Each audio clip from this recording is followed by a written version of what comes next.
"You are not my mate." The words echoed through the sacred ceremonial grounds like a death sentence, and Cassandra Thorne felt each syllable pierce through her chest, as if Kieran had driven a silver blade between her ribs. The entire Shadow Moon pack stood in a perfect circle around them. Hundreds of eyes watching, waiting, drinking in every moment of her humiliation. The full moon hung heavy and luminous above them, casting its silver light across the ancient stone altar where the claiming ceremony was meant to bind destined mates together for eternity.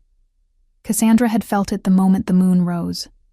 That pull, that undeniable magnetism drawing her toward the crown prince like an invisible thread wrapped around her very soul. She had thought, just for one foolish moment, that perhaps the goddess had seen something in her worth loving. She had been wrong.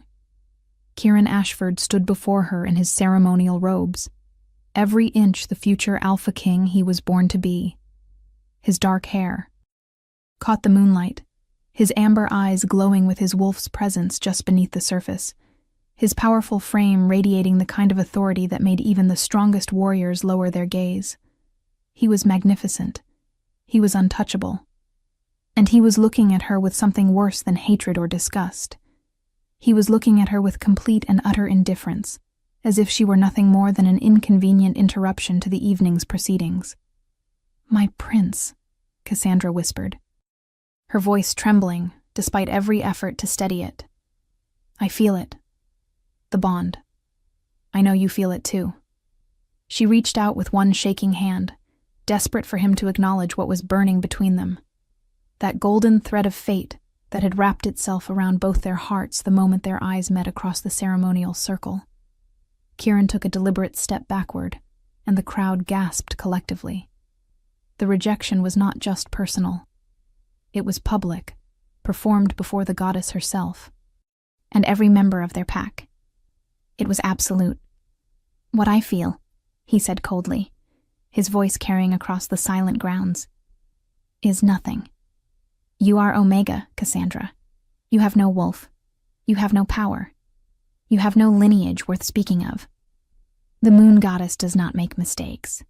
But whatever you think you are feeling is nothing more than wishful thinking from someone who has spent too long dreaming above her station."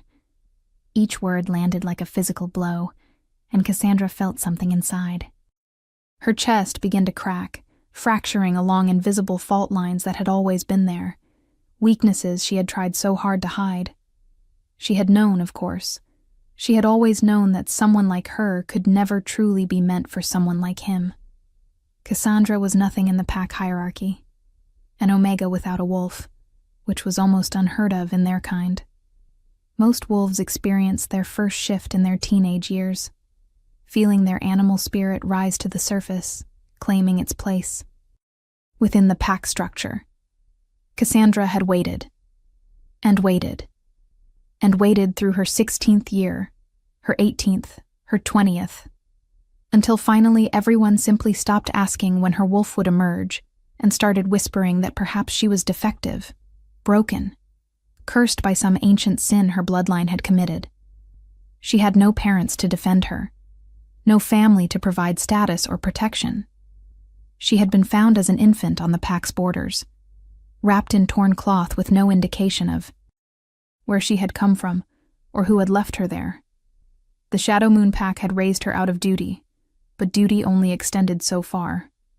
"Step aside," Kieran commanded, his tone the same one he would use to dismiss a servant. "You are disrupting the ceremony, and I will not have you embarrass yourself further." The pity in his voice was somehow worse than the rejection itself. Cassandra wanted to argue, wanted to make him understand that she was not imagining this connection burning through her veins. Like liquid fire, wanted to grab his hand and force him to feel what she was feeling. But the weight of hundreds of stares pressed down on her shoulders, and the shame flooding through her system made her legs weak. She could see Lady Vivian Blackwood standing just behind Kieran, a satisfied smile playing at the corners of her perfect lips. Vivian was everything Cassandra was not. Beautiful, powerful, from one of the oldest and most respected bloodlines in the kingdom. Her wolf was a stunning black creature, sleek and deadly. a perfect match for the future king. Of course, Kieran would choose her. Of course, he would reject whatever confused signals his body might be sending him in favor of the logical political match that had been arranged since they were children. "I am sorry, my prince," Cassandra managed to force out through the burning humiliation clogging her throat. "I must have been mistaken." She bowed her head, following the proper protocol even as her heart shattered into irreparable pieces. And then she turned and walked away from the ceremonial circle with as much dignity as she could gather around herself like tattered armor. The crowd parted for her, but she could feel their judgment, their scorn, their relief that they were not the ones being rejected in front of the entire pack. The whispers started before she even reached the edge of the gathering. "Did you see her face? Poor thing. Actually thought a prince would want her. No wolf and no shame. Someone should have stopped her before she made such a fool of herself." Cassandra kept walking, her spine straight and her chin up until she passed beyond the torchlight and into the forest that surrounded the ceremonial grounds. Only then did she allow herself to break. Only then did she allow the tears to fall, hot and fast down her cheeks, each one carrying a piece of the hope she had been foolish enough to harbor. She ran. Her human legs carried her deeper into the woods, away from the sounds of the ceremony continuing without her, away from the music and laughter that would follow as other wolves found their true mates and celebrated the bonds the goddess had woven between them. The full moon followed her through the canopy of trees, its light filtering through the leaves in silver streams that seemed almost accusatory, as if the goddess herself was disappointed in Cassandra's presumption. The bond was still there. That was the cruelest part of all. Even as she ran, even as distance grew between her and Kieran, she could still feel that golden thread pulling taut, stretching but not breaking, burning in her chest, like a brand she could not remove. If he did not feel it, if this was all in her imagination as he claimed, then why did it hurt so much? Why did every step away from him feel like she was tearing her own soul in half? Cassandra finally stopped running when her lungs burned and her legs threatened to give out beneath her. She found herself in a small clearing she had never seen before, though she had walked these woods countless times over the years. The moonlight here was different, stronger somehow, pouring down through a perfect circular gap in the trees, as if the forest had been specifically arranged to create this sacred space. She collapsed to her knees in the center of the clearing, her hands digging into the soft earth beneath her, and finally allowed herself to sob.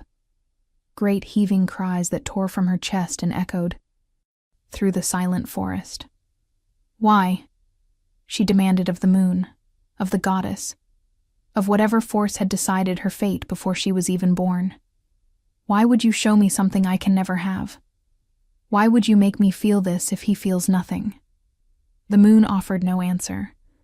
Only that relentless silver light pouring down over her like liquid mercury, soaking into her skin, warming her from the outside in until the cold night air felt like summer. Something inside Cassandra began to shift. It started as a flutter in her chest, like a bird trapped inside her ribcage trying to break free. Then it grew stronger, spreading through her limbs with a tingling sensation that was not quite painful, but definitely not comfortable. Her vision blurred and sharpened simultaneously, the clearing suddenly visible in perfect detail despite the darkness.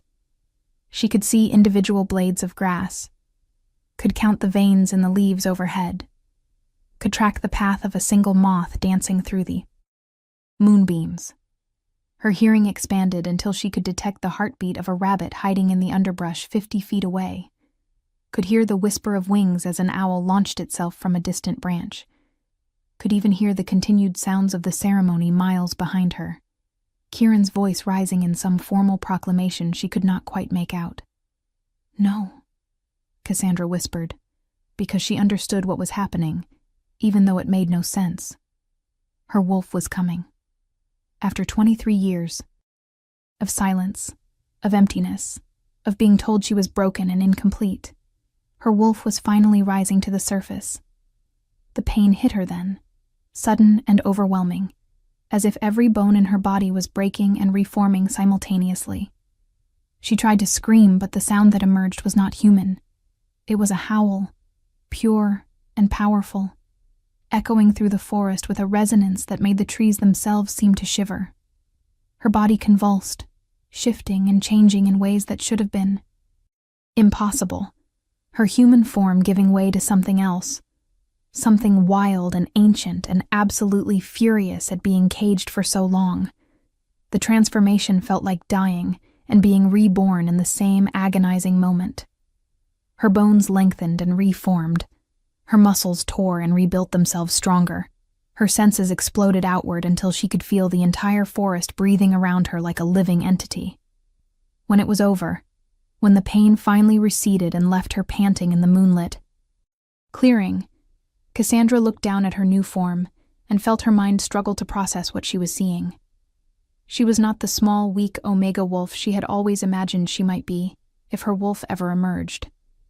She was massive, easily the size of an alpha male, with a power thrumming through her limbs that felt limitless and terrifying. But it was her coloring that made her breath catch even in her wolf form.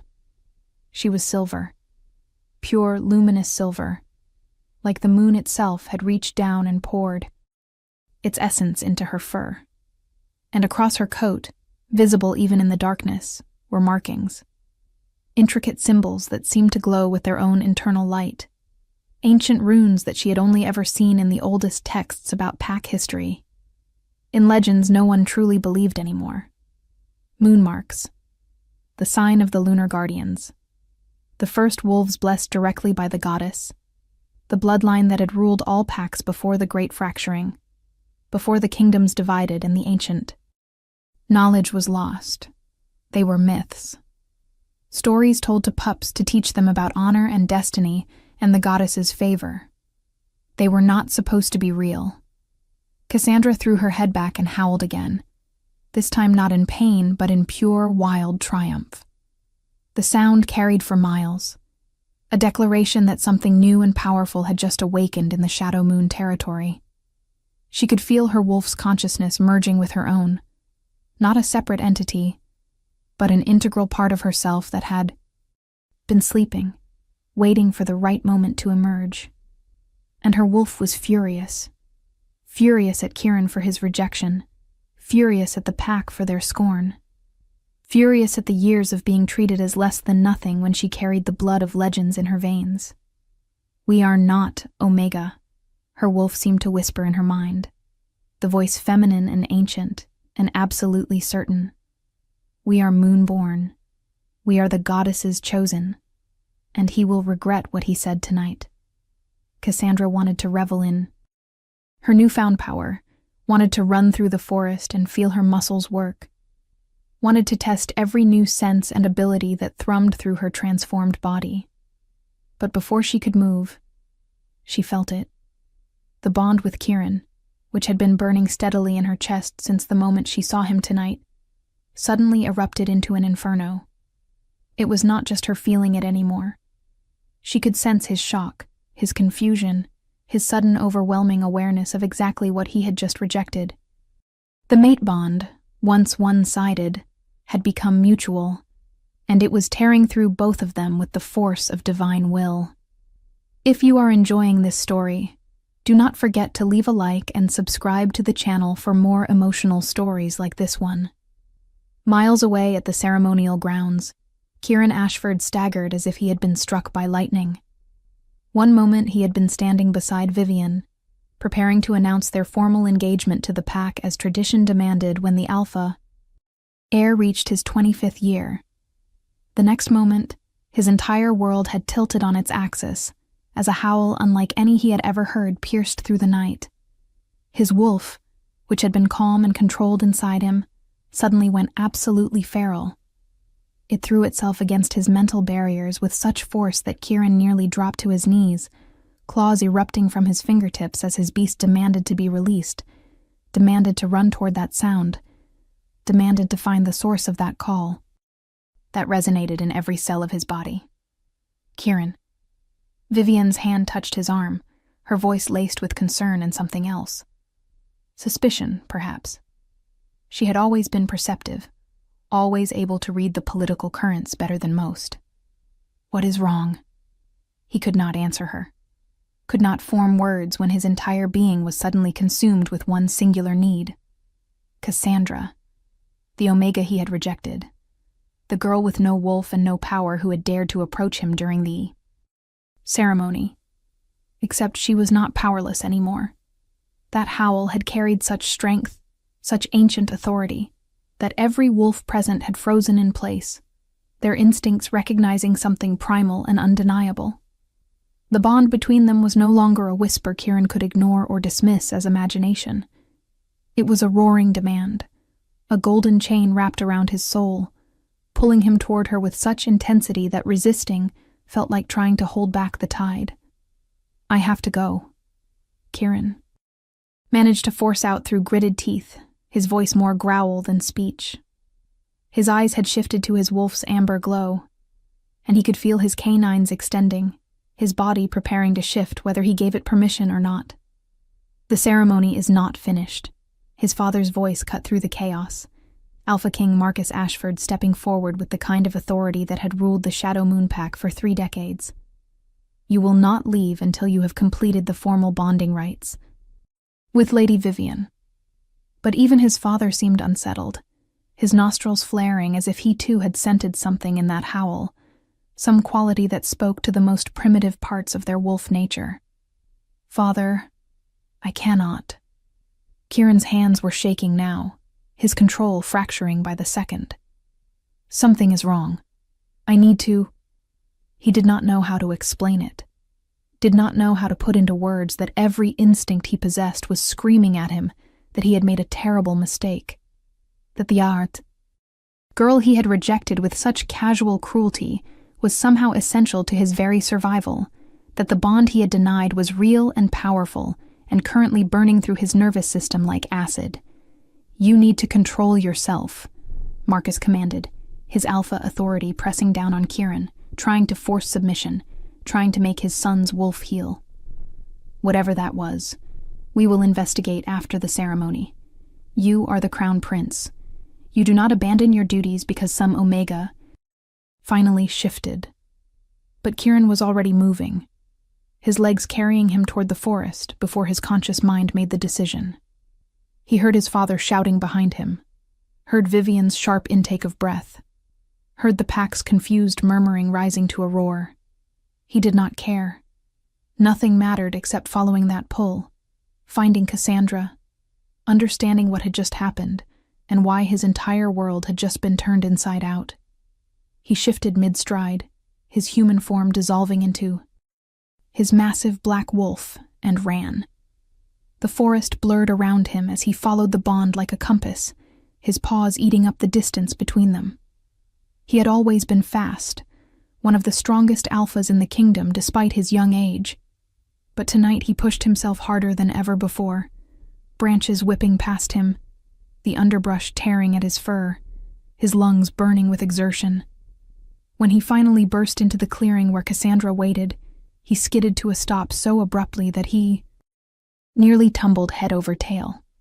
She was there, bathed in moonlight, and she was magnificent. Her wolf form was unlike anything he had ever seen. The silver fur seemed to absorb and reflect the moon's light simultaneously, creating an ethereal glow around her that made her appear almost supernatural. But it was the markings covering her coat that made his breath catch. He knew those symbols. Every wolf learned them as pups, ancient pack history drummed into them from their first lessons. Lunar marks, the blessing of the goddess herself, the sign of bloodlines so old and pure that they predated the very concept of kingdoms and territories. They stared at each other across the clearing, 2 wolves locked in a moment that felt suspended outside of time. Cassandra's eyes, which had always been a soft brown in her human form, now glowed with an inner silver light that matched her fur. She was not cowering or backing down. She stood tall and proud, her posture radiating a confidence he had never seen in her before. And when she growled low in her throat, Kieran felt his own wolf whimper in response. Not in fear, but in recognition. in submission. His beast, which had never bowed to anyone except his father, was lowering its head to this female, acknowledging her as something more, something greater, something his human pride had been too blind to see. Kieran forced his shift back to human form, standing naked in the clearing, as was common among their kind after an unexpected transformation. "Cassandra," he managed to say, his voice hoarse and rough. "What are you?" She shifted as well, her transformation smooth and controlled in a way that should have been impossible for someone experiencing their first change. When she stood before him in her human form, she was different. Her posture was straighter, her eyes brighter, and there was something in her expression that had never been there before. Power. True, undeniable power that radiated from her like heat from a flame. "I am your mate," she said simply, her voice steady despite the tears still drying on her cheeks. "The mate you rejected in front of our entire pack. The Omega you said was beneath you. The nothing you dismissed without a second thought." Each word was a blade, and Kieran felt them cut deep, felt the shame of his actions settling in his gut like poison. "I did not know," he started, but she cut him off with a sharp laugh that held no humor. "You did not want to know," she corrected. "You felt the bond. I know you did. But it was easier to ignore it, easier to follow the path that had been laid out for you since birth, easier to choose the politically advantageous match over what the goddess herself decreed." She took a step toward him, and Kieran found himself taking a step back, his wolf still whimpering inside him, still desperate to close the distance between them, but terrified of her rejection in return. "I do not understand what you are," he admitted, his eyes tracing the markings he could still see faintly glowing beneath her human skin. "Those symbols, they are from the old legends, the Moonborn, but that bloodline has been extinct for centuries." "Apparently not," Cassandra replied, looking down at her own hands, as if seeing them for the first time. "My wolf finally woke up tonight, after you rejected me, after you made it clear that I was nothing and would never be anything in your eyes. And she is angry, Kieran. She wants to make you suffer the way you made me suffer. She wants to reject you in return, and leave you to feel this bond burning through you with no hope of ever completing it." The threat in her words should have made him angry. He was the crown prince. He was the future Alpha King. No one spoke to him this way, especially not an Omega with no family and no status. But his wolf was not angry. His wolf was terrified, genuine fear flooding through him at the possibility of her rejection, of losing this bond before he even truly understood what it meant. "Please," Kieran heard himself say, the word foreign on his tongue. He did not beg. He had never begged for anything in his entire life. "Please let me understand. Let me make this right." Cassandra studied him for a long moment, her silver eyes seeming to look straight through him to the parts he kept hidden even from himself. "You cannot make this right," she said finally. "You humiliated me in front of everyone I have ever known. You rejected the goddess's gift because it did not fit into your carefully planned life. You broke something in me tonight, Kieran. Something that cannot be easily repaired with apologies and pretty words."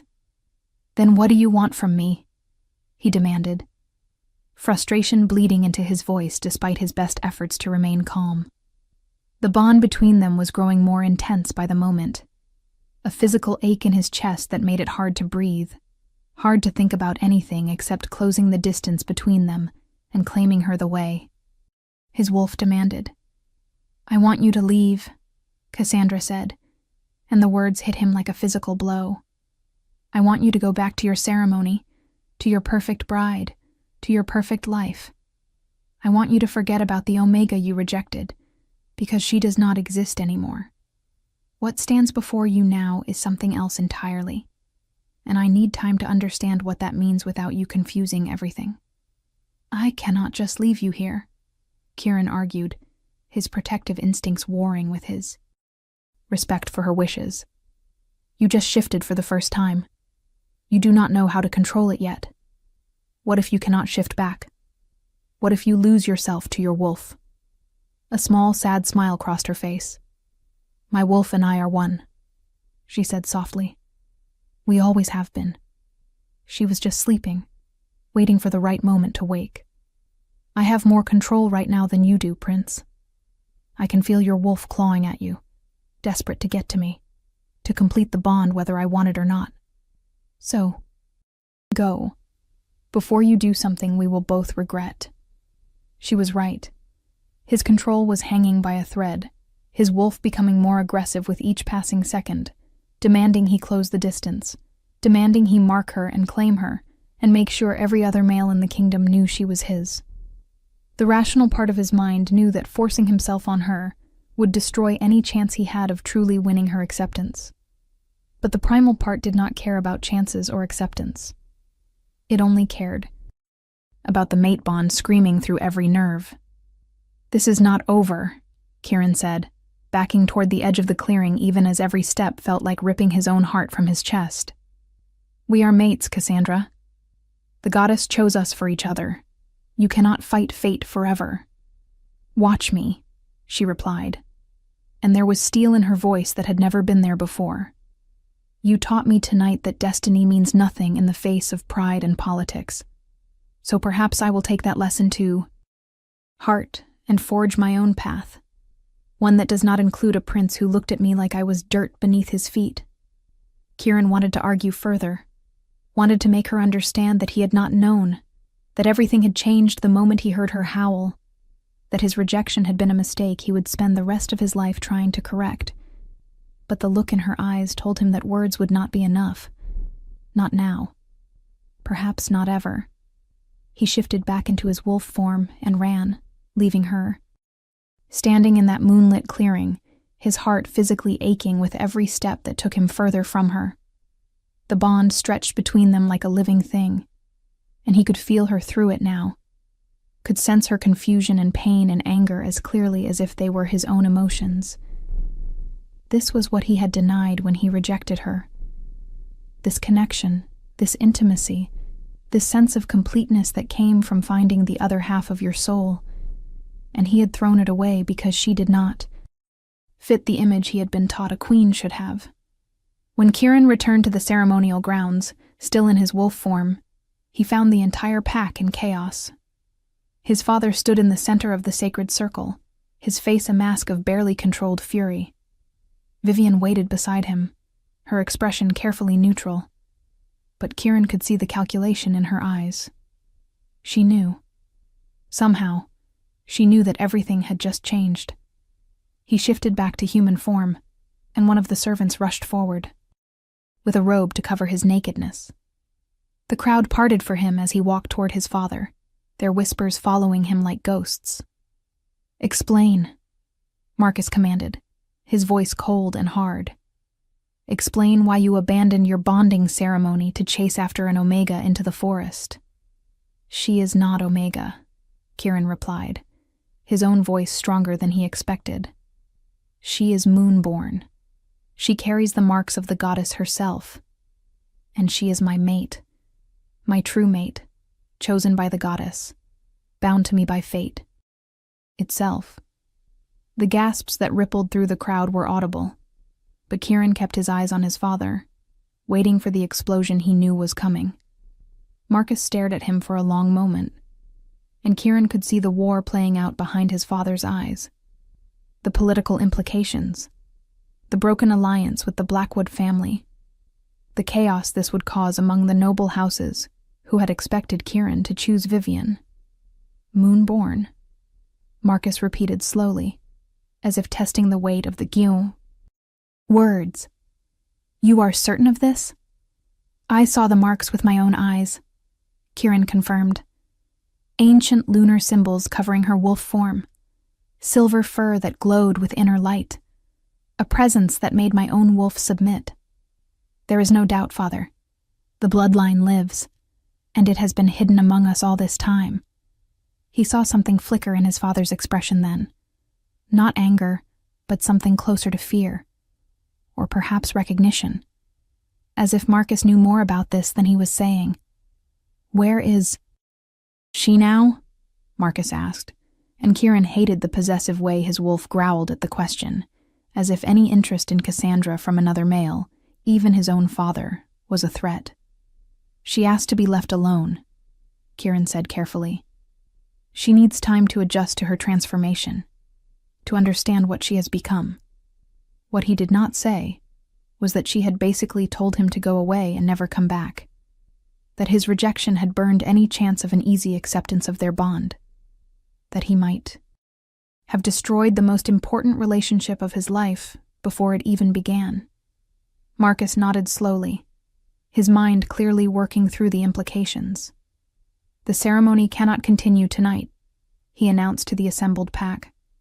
"We will reconvene when we have more information about this development. Until then, no one speaks of what happened here. No rumors, no speculation. Is that understood?" The pack murmured their agreement, though Kieran knew that command would be impossible to enforce. News like this would spread through the kingdom like wildfire. A moonborn, a blessed bloodline thought extinct. And she was the mate of the crown prince, rejected publicly before her true nature was revealed. The scandal would be enormous. Vivian approached him as the crowd began to disperse, her movements graceful and controlled as always. "So," she said quietly, for his ears only, "it seems the goddess has other plans for you, my prince." There was no anger in her voice, which somehow made the situation worse. If she had screamed or cried or raged at him, he could have dealt with that. But this calm acceptance, this political mask that revealed nothing of her true feelings, reminded him of exactly why their match had been arranged in the first place.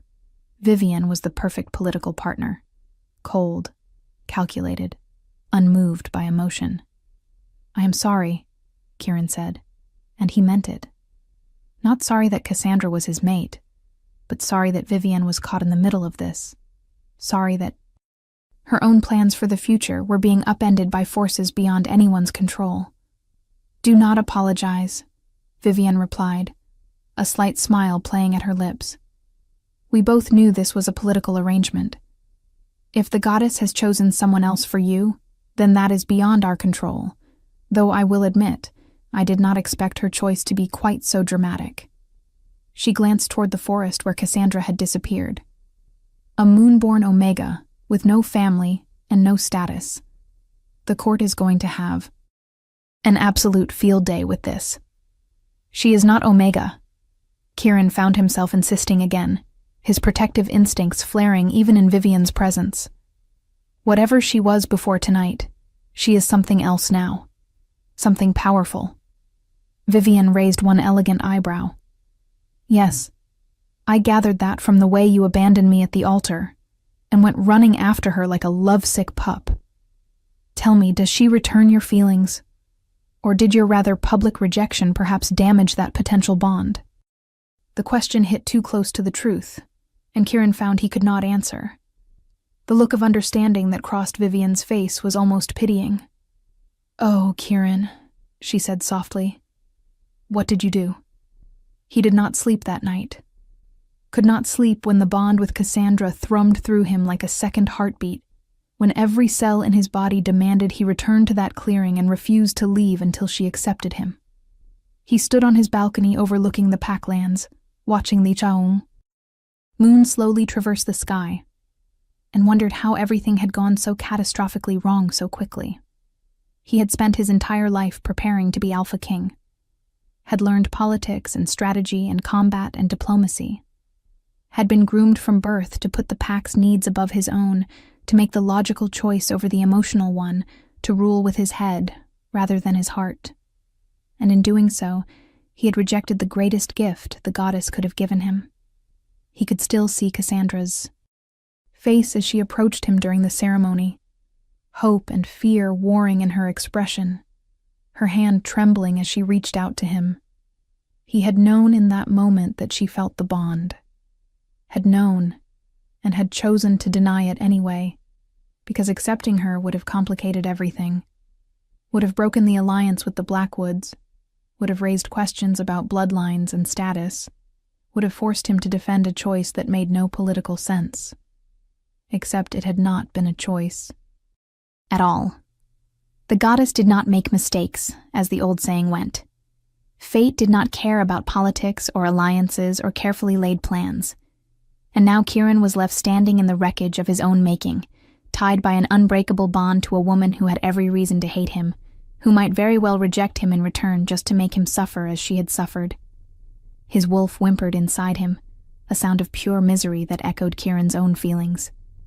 They had found their mate and lost her in the same night, and the emptiness that created was more painful than any physical wound.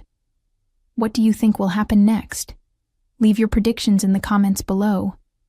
The next morning brought chaos in exactly the way Kieran had expected. News of the moon-born Omega had spread beyond the pack boundaries overnight, carried by servants and guards who could not resist sharing such explosive information. By the time the sun rose, representatives from 3 neighboring packs had already sent urgent requests for an audience with the Alpha King, and the noble houses within Shadow Moon itself were in an uproar. Kieran sat through an emergency council meeting, listening to the various faction leaders argue about what should be done. She must be tested, Lord Harrington insisted, his jowls quivering with agitation. We cannot simply accept that some no-name Omega is actually moonborn based on one transformation. It could be a trick, some kind of magical deception. By whom? Kieran asked. Coldly, his patience for political games already worn thin after a sleepless night. Who exactly would have the power to fake the goddess's own marks? And to what purpose? Cassandra has lived among us for over 2 decades without causing trouble or seeking attention. Why would she suddenly decide to pretend to be something she is not? But he could see the fear in their eyes, the same fear he had glimpsed in his father's expression the night before. The Moonborn represented a power structure that predated the current kingdoms, a bloodline with ancient rights and authorities that could challenge the very foundations of how their world was organized. If Cassandra truly carried that blood, she did not need the Pack's permission or acceptance. She would be royalty in her own right, perhaps even superior in status to the alpha bloodlines that currently ruled. There is also the matter of the mate bond, Lady Chen said carefully, her gaze flicking between Kieran and his father. If the prince has truly been chosen as her mate, that creates certain obligations, certain expectations. The unspoken question hung in the air like smoke. Would Kieran complete the bond? Would he take Cassandra as his mate and future queen despite her lack of political connections? Or would he try to maintain his engagement to Vivian and deal with the consequences of an uncompleted mate bond? The prince rejected her. Lord Blackwood, Vivian's father, interjected sharply, in front of the entire pack during a sacred ceremony. That rejection was witnessed and recorded. Surely that invalidates any bond that might have existed.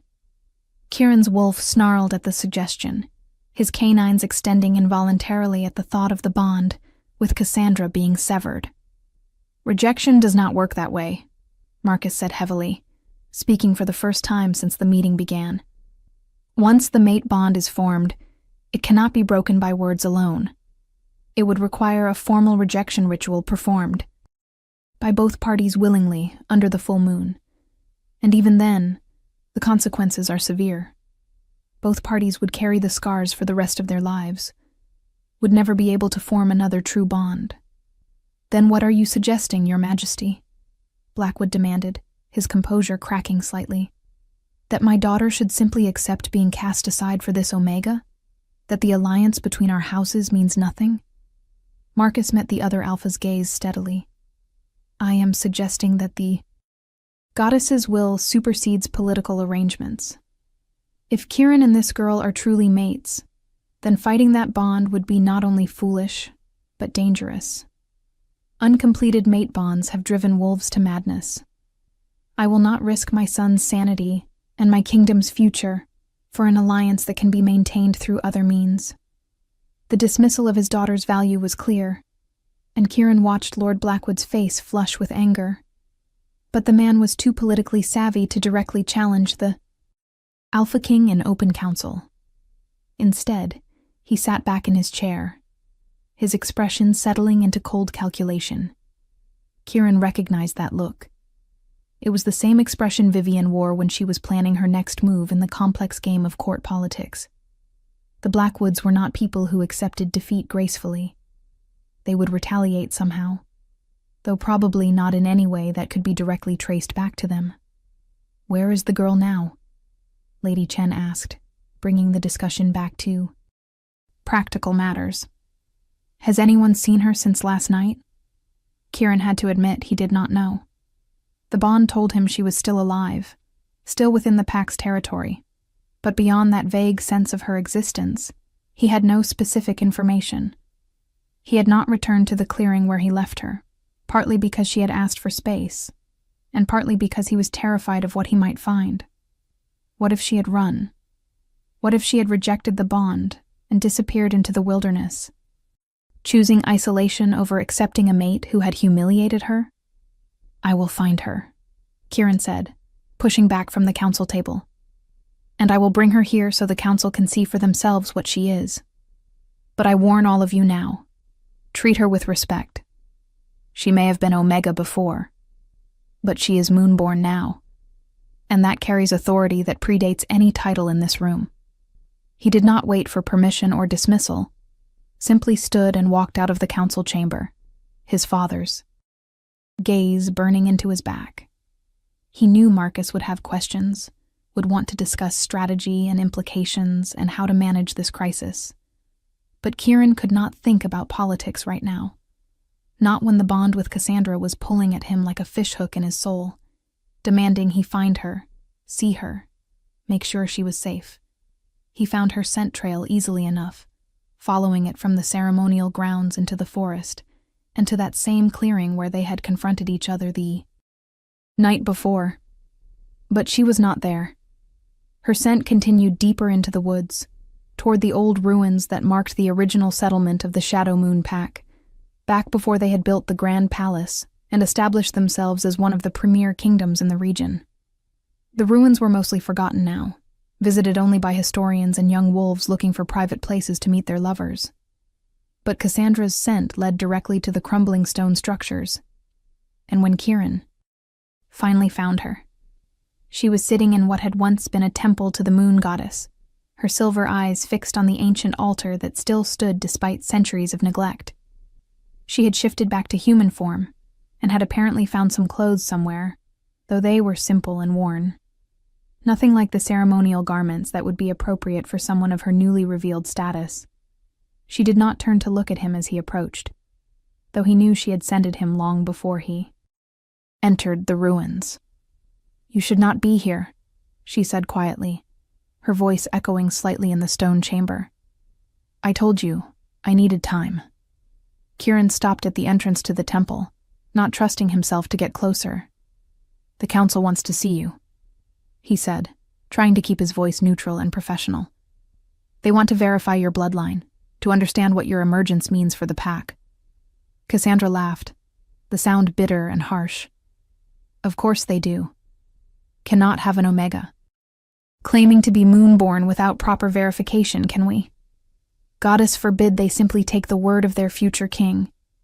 She finally turned to look at him, and Kieran felt his breath catch at the sight of her. She looked different in daylight, the silver marks that had glowed so brilliantly under the moon now visible as faint, shimmering patterns beneath her skin. Her eyes, which had always been plain brown, now held flecks of silver that caught the light filtering through the ruined ceiling. She was beautiful. Not in the polished, calculated way that Vivian was beautiful, but in a wild, natural way that made his wolf want to shift and run with her through the forest until the rest of the world disappeared. "It is not about taking my word," Kieran tried to explain, though even he could hear how weak the argument sounded. "It is about the implications. Moonborn wolves have not been seen in centuries. If you truly carry that bloodline, it changes everything about our understanding of pack history, about the goddess's plans, about the balance of power in the kingdom. Cassandra stood, and Kieran noticed for the first time how gracefully she moved now, as if her wolf's emergence had somehow refined her human form as well. "And what about you, Prince?" she asked, taking a step toward him. "What do I change for you? Yesterday I was nothing, an omega so far beneath your notice that rejecting me was as easy as swatting away a fly. Today I am a threat to the political order, a disruption to your carefully planned future. So which am I, Kieran? Nothing or everything? Because I cannot be both." The question cut deep because it exposed the truth he had been avoiding. He had rejected her when she was powerless, had seen her as an inconvenience to his plans. But now that she carried power, now that she could no longer be easily dismissed or controlled, suddenly she mattered. Suddenly she was worth his attention. The hypocrisy of it burned in his throat, like acid. "You are my mate," he said finally, the words raw and honest in a way that courtly speech never was. "You were my mate yesterday when I was too blind and arrogant to see it, and you are my mate today when I cannot think of anything except making this right. The bond between us does not care about power or politics or bloodlines. It simply is." "But you care," Cassandra countered, and he could see tears forming in her silver eyes, even as she held his gaze steadily. "You cared yesterday. When you rejected me in front of everyone I have ever known. You cared that I was not good enough, not powerful enough, not connected enough to be your queen. So forgive me if I do not trust this sudden change of heart, now that I have become something you cannot ignore." Kieran took a step into the temple, drawn forward by the need to close the distance between them, even though he knew he had no right. "I was wrong," he said simply. "I was wrong to reject you. Wrong to value politics over the goddess's will. Wrong to let pride and duty blind me to what was right in front of me. I cannot take back what I said, cannot erase the pain I caused you. But I am asking you, begging you, to give me a chance to prove that I can be better than the person I was last night." She studied him for a long moment, and Kieran felt like she was looking straight through his carefully maintained masks to the desperate, confused man beneath. "The council wants to see me," she said finally, changing this subject. "Very well. I will come. I will let them examine me and verify my bloodline and make whatever political calculations they need to make. But understand this, Kieran. I am not doing it for you. I am doing it because I need to understand what I am, what it means to carry this blood. Your goddess woke my wolf for a reason, and I intend to discover what that reason is." The dismissal in her words stung, but Kieran accepted it. He had no right to expect anything else, not after what he had done. "Thank you," he said quietly. "I will escort you back to the palace." They walked through the forest in silence, the bond between them thrumming with unspoken words and suppressed emotions. Kieran was acutely aware of her presence beside him, could feel every shift in her mood through their connection, could sense her confusion and pain and anger swirling together in a tempest she was barely holding contained. His wolf wanted to comfort her, wanted to press close and offer physical reassurance, but his human mind knew that would be the worst possible approach right now. When they emerged from the forest and approached the palace, Kieran could see the guards' reactions to Cassandra's presence. Eyes widened, whispers were exchanged, and more than one wolf dropped into a submissive crouch without seeming to consciously decide to do so. Her power, which had been sleeping all these years, now radiated from her like heat from a forge, and every wolf with functional instincts could sense it. She was not Omega anymore. She was something their most primal natures recognized as superior, worthy of deference and respect, regardless of her social standing. The council chamber fell silent when they entered, all conversation dying as every eye turned to assess Cassandra. She walked with her head high, her spine straight, and Kieran felt a surge of pride at her courage. She had to be terrified, facing down the most powerful wolves in the kingdom who all viewed her as either a threat or an opportunity to be exploited. But she showed no fear, met their stares with her own steady gaze, and when she spoke, her voice was clear and strong. "I understand you have questions about my bloodline," she said, addressing the room at large rather than any specific individual. "I am happy to submit to whatever tests or examinations you deem necessary, as long as they are conducted respectfully and without causing me harm." Marcus stepped forward, and Kieran noticed that even his father seemed slightly unsettled by Cassandra's presence, though he hid it better than most. "We have brought in Elder Thorn," the Alpha King said, gesturing to an ancient wolf sitting in the corner. "He is one of the few remaining who still remembers the old stories, the old ways of identifying true bloodlines. With your permission, he will examine your wolf form and verify the marks you carry." Cassandra nodded her agreement, and the room cleared to give her space to shift. Kieran expected her to ask for privacy, for them to leave while she transformed. But she simply closed her eyes and let the change take her, as if she had been shifting her entire life, rather than experiencing her first transformation less than 24 hours ago. The council collectively gasped when her silver wolf stood before them, the lunar marks glowing softly, even in the daylight streaming through the chamber windows. Elder Thorn approached slowly, his own wolf close to the surface as he studied the symbols covering her coat. He reached out with one gnarled hand, tracing the patterns, his lips moving silently as if reading ancient text. When he finally stepped back, there were tears streaming down his weathered face. "It is true," he said, his voice breaking with emotion. "The Moonborn live. The goddess has not abandoned us after all. If you want to see how this story ends, make sure you are subscribed with notifications on." The political implications of Elder Thorn's verification rippled through the council like shockwaves.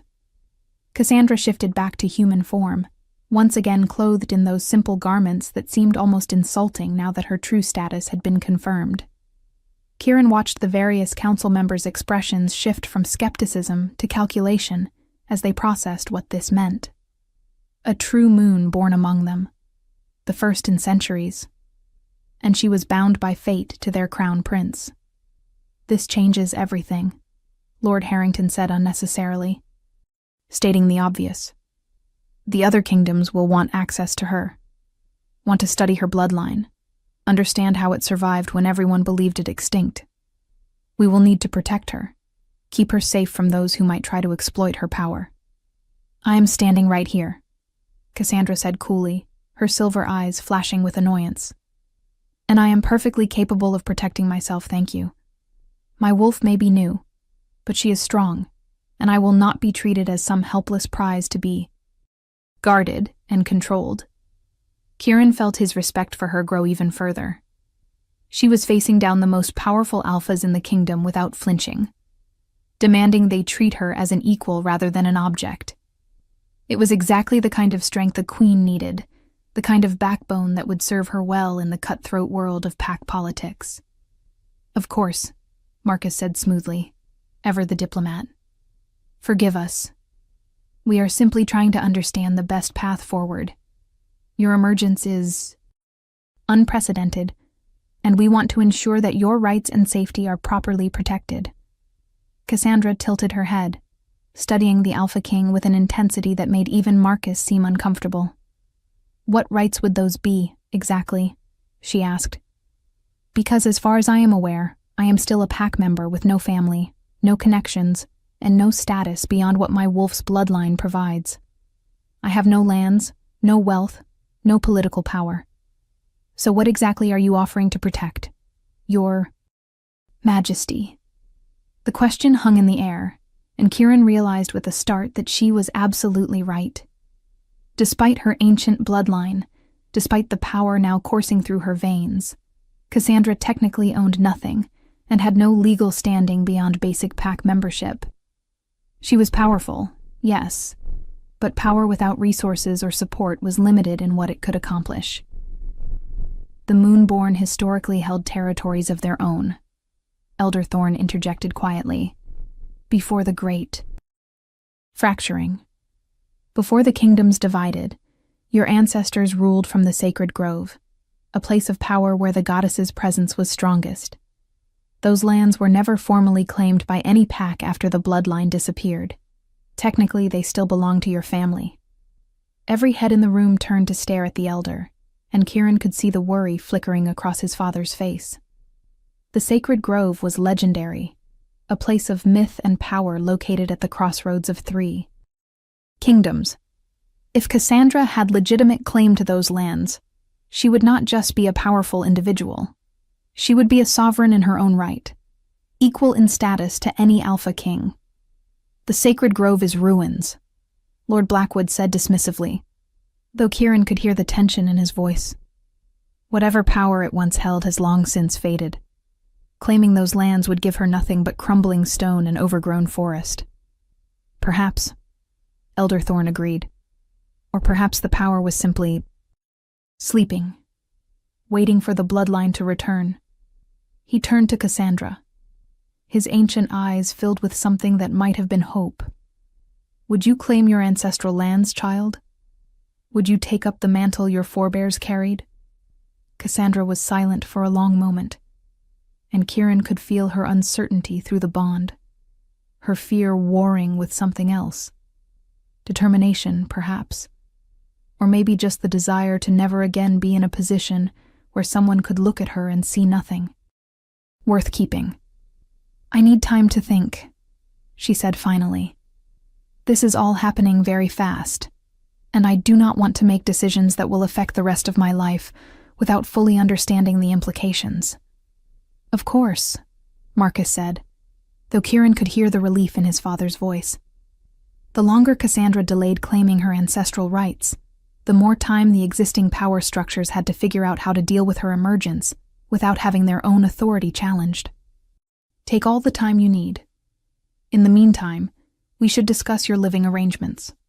The servants' quarters are no longer appropriate for someone of your status. The casual mention of her previous living conditions made Kieran's stomach turn.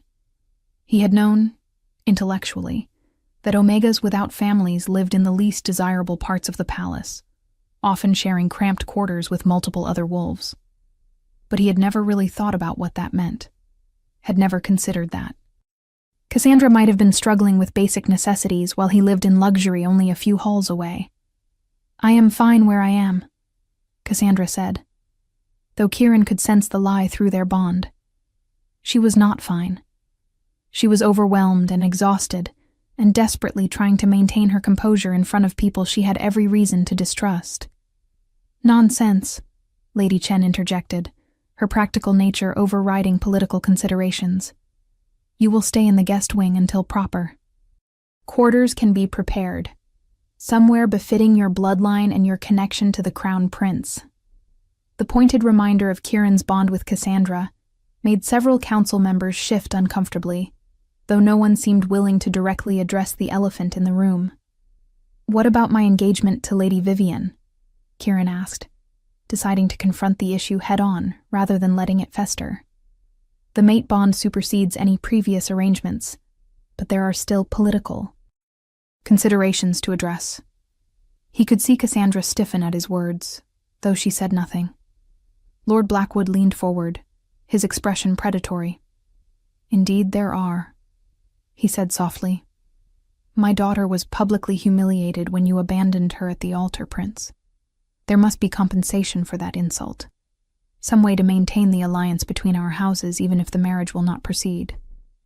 Kieran wanted to point out that Vivian had seemed remarkably unbothered by the whole situation, but he knew better than to undermine her father's negotiating position. What did you have in mind? Marcus asked, taking over the conversation. This was the kind of political maneuvering the Alpha King excelled at, trading favors and alliances like merchants haggling over goods. The Blackwood family has long sought greater representation in the royal court, Lord Blackwood said carefully. Perhaps a position on the inner council, direct access to the Crown Prince's ear, and of course, financial compensation for the embarrassment my daughter has suffered. The negotiations continued, and Kieran found himself only half listening as various council members debated the terms of breaking his engagement to Vivian.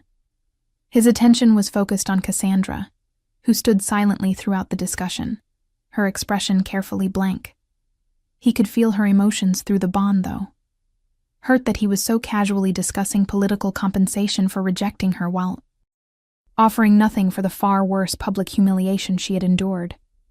Anger that she was being treated as an afterthought in discussions about her own future.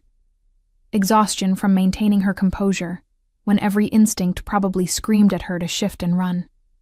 "Enough," Kieran said suddenly, cutting through Lord Harrington's lengthy proposal about trade agreements. "We can discuss the political implications later. Right now, Cassandra needs rest and time to process everything that has happened in the last day. This meeting is adjourned." His father gave him a sharp look, clearly not appreciating having his authority undermined, but Kieran held his ground. He was the crown prince. He had the right to call for adjournment, even if it was not politically savvy to do so. The council members filed out slowly, many casting curious or calculating glances at Cassandra as they passed. When the room finally emptied, leaving only Kieran, Cassandra, and Marcus, the tension was thick. Enough to cut with a knife. "That was unwise," Marcus said quietly. "Blackwood will use your abrupt dismissal as leverage, claim you are not taking the situation seriously." Kieran met his father's gaze steadily. "I do not care. Cassandra is my mate. The goddess chose her for me, and I will not have her standing here while we treat her bond like a political inconvenience to be managed." He turned to Cassandra, who was watching him with those unsettling silver eyes. "I know I have no right to ask anything of you, but please let me show you to your new quarters. Let me at least make sure you are comfortable." She hesitated, and Kieran could feel the war inside her through the bond. Part of her wanted to accept, wanted to let him help, wanted to explore this connection between them despite the pain he had caused. But another part, probably the larger part, wanted to reject his help the same way he had rejected her, to make him feel even a fraction of the hurt she had endured. "Fine," she said finally. "But do not mistake basic courtesy for forgiveness, Prince. You broke something last night that cannot be easily repaired with pretty rooms and political maneuvering." Kieran nodded, accepting the rebuke. He led her through the palace corridors, acutely aware of the stares they attracted. News of the moon-born Omega had clearly spread through the entire palace staff, and everyone wanted a glimpse of the girl who had upended their world. The guest wing was in the eastern part of the palace, where visiting dignitaries and important allies were housed. The rooms were luxurious without being ostentatious, designed to make guests feel honored without overshadowing the royal family's own quarters. Kieran opened the door to one of the larger suites, stepping aside to let Cassandra enter first. He watched as she took in the space, her eyes widening slightly at the grand bed, the sitting area with plush furniture, the private bathroom with a tub large enough to swim in. It was probably 100 times nicer than anywhere she had ever lived, and the realization made guilt churn in Kieran's stomach. She had been living in the pack for over 20 years, and no one, including him, had ever considered whether she was comfortable or cared for. She had simply been part of the background, invisible and unimportant. "Thank you," Cassandra said quietly, running her hand along the smooth wood of a dresser. "This is very generous." "It is the least you deserve," Kieran replied. "And I mean that. Not because of your bloodline or your power, but because you are a member of this pack and we have failed you. I have failed you." She turned to look at him, and he saw tears gathering in her eyes again, though she blinked them back stubbornly. "Why do you keep saying these things?" she asked, her voice breaking slightly. "Why do you keep trying to be kind now, when yesterday you could not even bear to look at me? Is it guilt? Obligation? Because the mate bond is forcing you to care whether you want to or not." Kieran stepped into the room, closing the distance between them slowly, giving her time to back away if she wanted. She held her ground, though he could see the tension in her shoulders. "It is all of those things," he admitted honestly. "Yes, I feel guilty. Yes, I feel obligated by the bond. But it is also more than that. When I heard your howl last night, when I saw your wolf for the first time, something inside me just clicked into place, like I had been walking around with a piece of myself missing, and had not even realized it until that moment. You are my mate, Cassandra. The goddess chose you for me, and I was too blind and stupid to see it. But I see it now, and I cannot unsee it, cannot unfeel it. And I know I have no right to ask for your forgiveness, but I am asking anyway." She stared at him for a long moment, and Kieran held his breath, hoping for something. Anything. A sign that maybe, eventually, she might be willing to give him a chance to prove himself. "I need time," she said finally. "Time to figure out who I am now, what I want, what my life looks like with this power and this bloodline.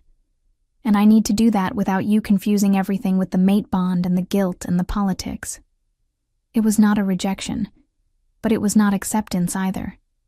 It was exactly what she had said it was. A request for space, for time, for the opportunity to find her footing in this new reality. "I understand," Kieran said, even, though his wolf howled in protest inside him, demanding he stay close, demanding he protect and claim and complete the bond. "Take all the time you need. I will be here when you are ready." He turned to leave, but her voice stopped him at the door. "Kieran?" He looked back, hope flaring in his chest. "For what it is worth," Cassandra said softly, "I do feel it, the bond. It is there, burning in my chest, pulling me toward you even when I want to hate you. So know that whatever time I am asking, for it is not because the connection is not real, it is because it is too real, and I am terrified of letting myself trust it, trust you, when you have already shown me how easily you can discard what the goddess has given us." The words were simultaneously heartbreaking and hopeful, and Kieran carried them with him as he left her suite and returned to his own quarters. She felt the bond. She acknowledged its reality. That meant there was hope, however slim, that they might find their way to each other despite the terrible beginning he had forced upon them.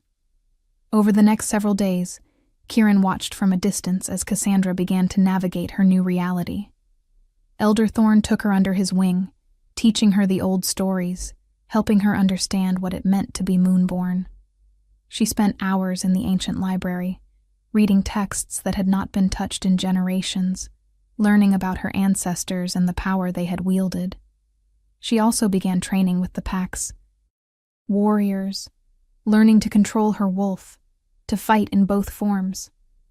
Kieran watched from the training ground's observation deck as she sparred with wolves twice her size, her silver form moving with a grace and power that left even the most experienced fighters struggling to keep up. She was a natural, her instincts sharp, and her wolf's strength formidable. Within days, she was holding her own against the pack's elite guards, and within a week, she was winning more matches than she lost. The pack's perception of her shifted rapidly. The whispers changed from mockery to respect, from dismissal to awe. Omega Cassandra was gone, replaced by someone who commanded attention without trying, whose very presence made other wolves instinctively defer. But Kieran also saw the isolation creeping in. Cassandra had never had close friends in the pack, her Omega status keeping her on the fringes of social circles. Now her power created a different kind of distance. People were afraid to approach her, unsure how to interact with someone who had risen from nothing to legendary status overnight. She ate alone in the Great Hall, trained alone even when surrounded by others, walked the palace gardens alone in the evenings when the moon rose. The loneliness radiating through their bond broke Kieran's heart, but every time he tried to approach, she would find an excuse to leave, maintaining the distance she had requested. It was Vivian, surprisingly, who broke through Cassandra's isolation. Kieran watched with a mixture of gratitude and confusion as his former fiancée approached Cassandra in the library one afternoon, settling into the chair across from her with the kind of confidence that came from never doubting your welcome anywhere. "You are studying the territorial maps," Vivian observed, glancing at the ancient texts Cassandra had spread across the table. "Planning to claim the sacred grove?" Cassandra looked up warily, probably expecting hostility or manipulation from the woman who had every reason to hate her. "Maybe," she said carefully. "I am trying to understand what that would mean, what responsibilities it would carry." Vivian nodded thoughtfully. "It would mean you would need allies," she said bluntly. "The other kingdoms will not be happy about a new sovereign power emerging, especially one with a bloodline that theoretically supersedes their own authority. They will test you, try to undermine you, possibly even move against you militarily if they think they can get away with it." She leaned forward, her expression serious.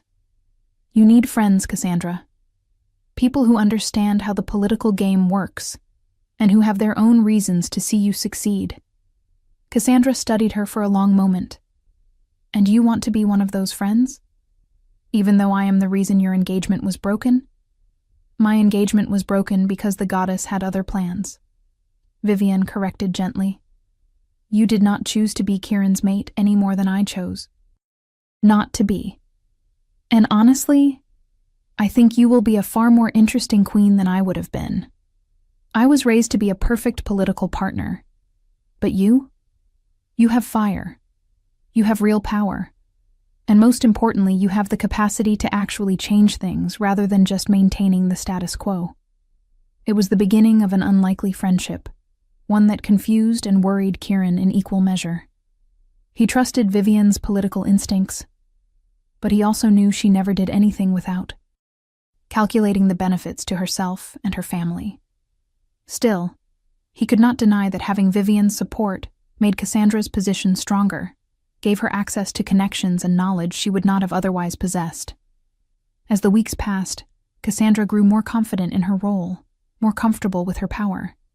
She began attending council meetings, not as a supplicant, but as an equal, offering insights and opinions that were often sharper and more pragmatic than those of the career politicians surrounding her. She also began making plans to visit the sacred grove, to see for herself what remained of her ancestral lands, and decide whether claiming them was truly the path she wanted to take.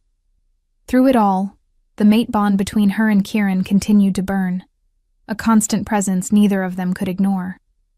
Kieran felt every shift in her emotions, sensed when she was troubled or tired or angry, and he knew, through that same connection, that she felt him as well, that his presence lingered in her awareness, just as hers did in his.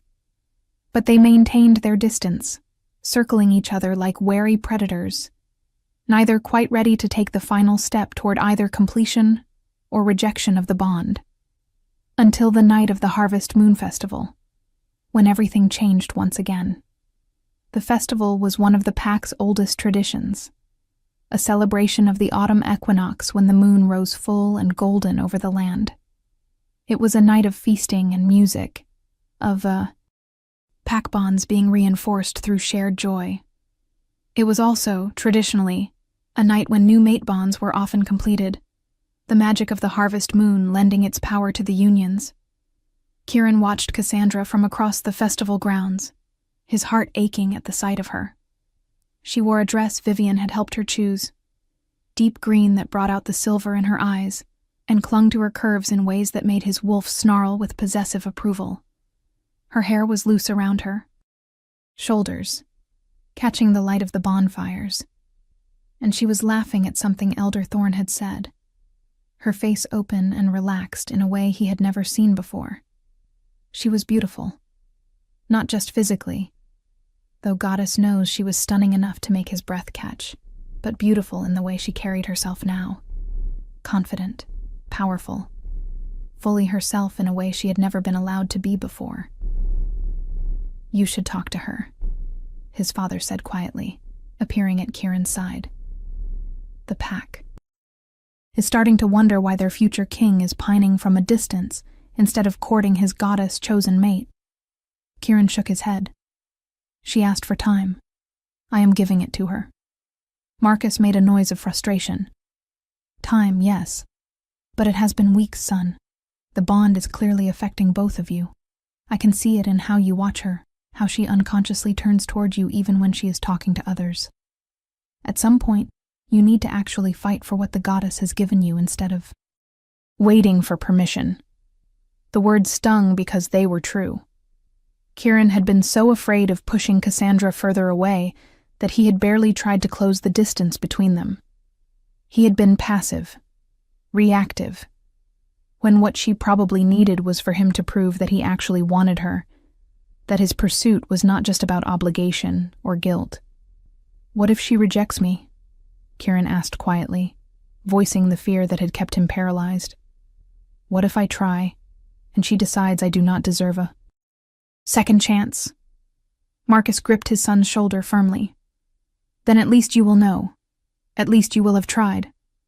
But son, if you do not try, if you let fear keep you from pursuing your mate, then you are rejecting her all over again through your inaction. The truth of those words hit Kieran like a physical blow. His father was right.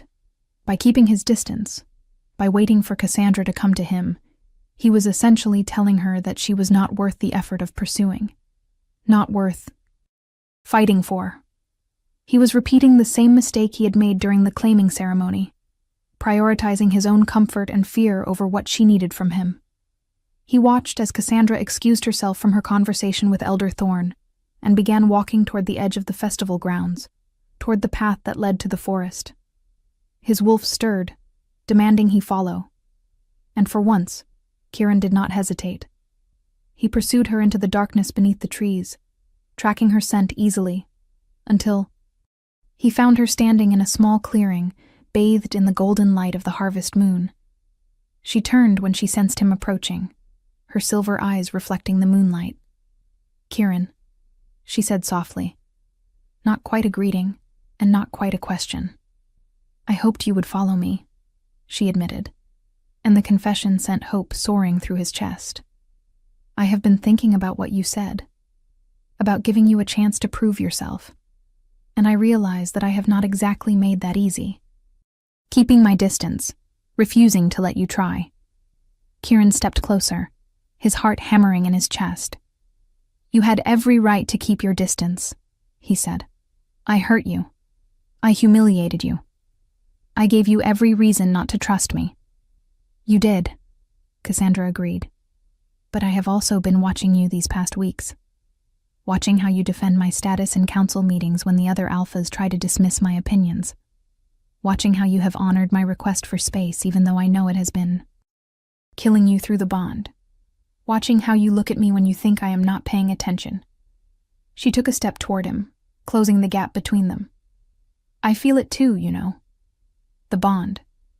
It is like a living thing inside me, demanding I go to you, accept you, complete what the goddess started. And I am tired of fighting it, Kieran. I am tired of punishing both of us for a mistake you made before you understood what you were rejecting. Kieran's breath caught as she reached up, her hand, cupping his cheek gently. The skin-to-skin contact sent electricity through the bond, amplifying the connection between them until it felt like the whole world had narrowed to just the two of them standing in the moonlight. I am not asking you to forget, Kieran said, his voice rough with emotion. I am not asking you to pretend I did not hurt you, but I am asking you to let me spend the rest of my life making it up to you, proving that you are the most important thing in my world, that being. Your mate is the greatest honor I could ever receive. Cassandra smiled, and it was like the sun breaking through clouds. Then prove it, she whispered, pulling him down toward her. Kiss me. Claim me. Show me that you mean what you say. Kieran did not need to be told twice. He captured her lips with his own, pouring every ounce of emotion he had been holding back into the kiss. Love and longing and desperate need and absolute devotion. The mate bond exploded between them, the golden thread. that had been stretched taut for weeks, suddenly pulling them together with irresistible force. Cassandra's arms wrapped around his neck, her body pressing against his as if she wanted to climb inside him, to merge their very souls. When they finally broke apart, both breathing hard, Kieran rested his forehead against hers. "I love you," he said, the words he had been holding back finally free. "I have loved you since the moment I saw your silver wolf in that clearing.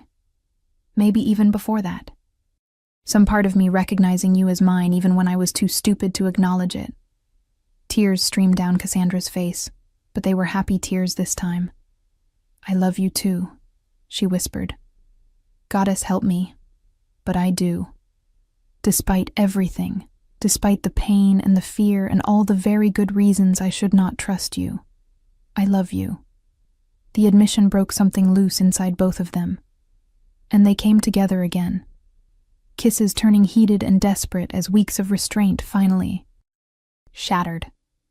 Kieran felt his wolf pushing to the surface, demanding he mark her, claim her, make sure every wolf in the kingdom knew she was his. "May I?"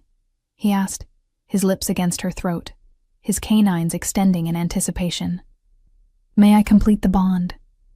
Here, under the harvest moon, the way our ancestors did." Cassandra tilted her head, baring her throat in the ultimate gesture of trust and submission. "Yes," she breathed. "Yes, claim me. Make me yours." Kieran's canines sank into the soft skin of her neck, and the bond between them detonated like a supernova. He felt everything she felt. Her pleasure, her relief, her love, her complete and utter surrender to the bond between them. And she felt him in return, felt his devotion and his regret, and his absolute commitment to being worthy of her for the rest of their lives. When he pulled back, his mark was clear on her throat, a visible symbol of their completed bond. Cassandra's eyes glowed silver as she smiled up at him. "My turn," she said, her own canines extending. She pulled him down and marked him in return, her teeth sinking into his flesh with enough force to make him groan. The second bite completed the circle, making their bond truly mutual, truly unbreakable. They stood there in the moonlight, holding each other as the bond settled into something permanent and profound. Kieran could feel Cassandra's heartbeat as if it were his own, could sense her thoughts and emotions as clearly as if she spoke them aloud. And through that connection, he felt something else. Power. Ancient, vast, waiting. The sacred grove was calling to her, recognizing its true heir, demanding she come home. "We need to visit the grove," Cassandra said, echoing his thoughts. "Soon. I can feel it pulling at me, like there is something there I need to claim." Kieran nodded, reluctant to release her, but knowing they needed to return to the festival eventually, needed to announce their completed bond to the pack. "Together," he promised. "Whatever comes next, we face it together. No more secrets, no more mistakes. Just you and me, facing the world as mates." They walked back to the festival hand in hand, and the pack erupted in cheers when they saw the fresh claiming marks on both their throats. Marcus beamed with pride, pulling them both into an embrace. Vivienne raised her glass in a toast, her smile genuine. Even Lord Blackwood managed a grudging nod of acceptance. The celebration lasted late into the night, but Kieran barely noticed the music, or the food, or the well-wishers. All his attention was on Cassandra, on the wonder of finally being able to touch her freely, to claim her in front of everyone without reservation or shame. When they finally retreated to his chambers, now their chambers, the physical consummation of their bond was intense and tender in equal measure. Kieran took his time learning every inch of her body, memorizing what made her gasp and sigh, determined to make up for every moment of pain he had caused her with pleasure beyond measure. Afterward, as they lay tangled together in the moonlight streaming through his windows, Cassandra traced the claiming mark on his throat gently. "I forgive you," she said quietly, "for the rejection, for the pain, for all of it. not because it did not hurt, but because I understand now that you were just as much a victim of expectation and duty as I was of prejudice and invisibility. We both needed to break free of those chains to find each other." Kieran pulled her closer, pressing a kiss to her silver-marked forehead. "I do not deserve you," he murmured, "but I will spend every day trying to be worthy of you anyway." The journey to the sacred grove happened 3 weeks later, after careful preparation and political maneuvering. Cassandra would not be making this trip alone.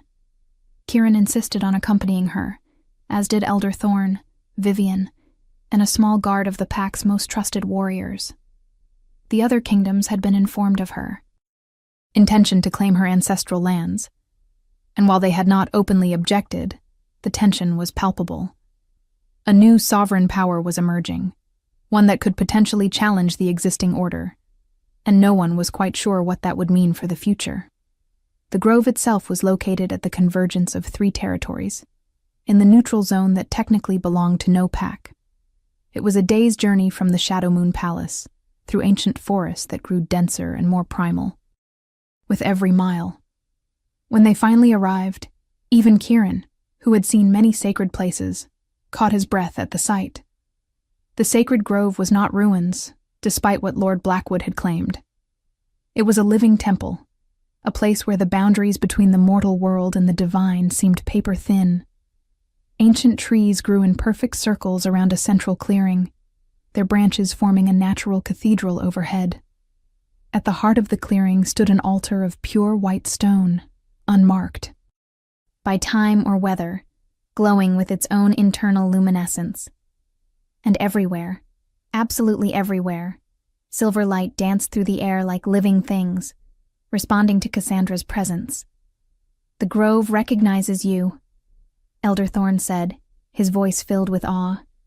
"It knows its guardian has returned." Cassandra walked forward slowly, drawn by the power pulsing through the ground beneath her feet. When she reached the altar and placed her hands on its surface, the entire grove blazed with light. Silver marks appeared on the trees, matching the ones on her wolf form, and the altar itself began to glow brighter. Kieran watched as ancient knowledge poured into his mate through the connection to her ancestral lands. Her eyes went completely silver, her body rigid as power flooded through her, claiming her, changing her, making her into something more than she had been. When the light finally faded and Cassandra's eyes returned to normal, she turned to look at Kieran with a smile of pure wonder.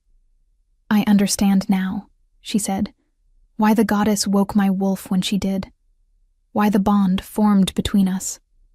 The sacred grove has been sleeping, waiting for the bloodline to return. But it was not just waiting for any moonborn. It was waiting for a queen, for someone who would unite the old ways with the new, who would bridge the gap between ancient power and modern politics." She looked around at the assembled group. "This place is not meant to stand alone. It is meant to be a sanctuary, a neutral ground where all packs can come to settle disputes and seek the goddess's guidance. And I am meant to be its keeper, its protector, its voice." The implications of her words rippled through the group. Not a challenge to the existing kingdoms, but a compliment to them. A sacred space outside political boundaries, where the goddess's will could be heard clearly. "It is brilliant," Vivian breathed, immediately seeing the political angles. "A place where pack conflicts can be mediated without resorting to war, where treaties can be sworn on sacred ground. The other kingdoms will have to accept it because rejecting it would mean rejecting the goddess herself." Cassandra nodded. "But it will require cooperation. I cannot do this alone. I will need the support of the existing Alpha Kings, need them to recognize the Grove's authority without feeling threatened by it." The next months were a whirlwind of diplomatic negotiations as Cassandra worked to establish the sacred Grove as a recognized neutral sanctuary. It helped that she had Kieran by her side, representing the Shadow Moon Pack's full support, and Vivian working behind the scenes to win over the noble houses who might otherwise have objected. Elder Thorn served as her advisor, teaching her the old rituals and ceremonies that would need to be reinstated. Slowly, carefully, the framework for a new kind of governance emerged, one that honored both ancient tradition and modern reality. The first official, gathering at the sacred grove, brought representatives from all 7 kingdoms to witness Cassandra's formal claiming of her ancestral seat. She stood before the altar in ceremonial robes, her silver wolf marks glowing visibly on her skin, and spoke the old oaths in the ancient language Elder Thorn had taught her. The grove responded, the trees themselves seeming to bow in acknowledgement, and even the most skeptical observers had to admit that something profound was happening. I claim these lands in the name of the moon goddess, Cassandra declared, her voice carrying through the clearing with supernatural clarity.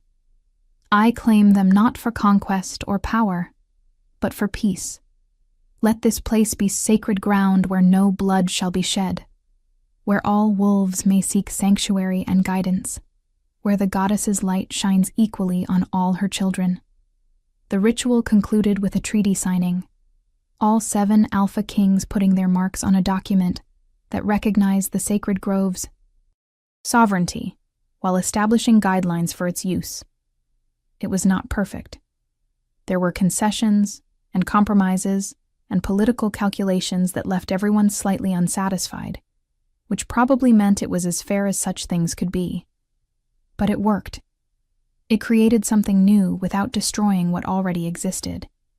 And in doing so, it proved that Cassandra was not just powerful but wise, not just blessed, but pragmatic.